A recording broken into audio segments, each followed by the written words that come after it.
Një nga atraksionet kulturore të Zagorisë është kisha e manastirit të Shën Mohillit në Nivan të Zagorisë. Kisha është ndërtuar në vitin 1702 dhe është shpallur monument kulture i kategorisë së parë. Ajo përbëhet nga naosi, ambienti i altarit dhe narteksi.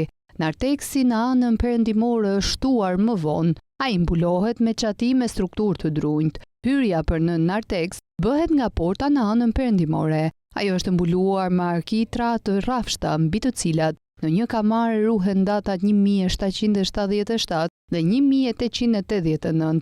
Data e parë është ajo e ndërtimit të narteksit, e dyta e ndonjë rindërtimi të mundshëm. Dy dritare të ngushta si frëngji janë në dy anët e portës, një tjetër në murin verior, ndërsa një kamare në atë jugor. Nëpër narteks me një portë në murin perëndimor të kishës kalohet në naos, në mbretësi të cilit janë 6 kolona të vendosura në 2 rrjeshta, që e ndajnë kishën në 3 nefe.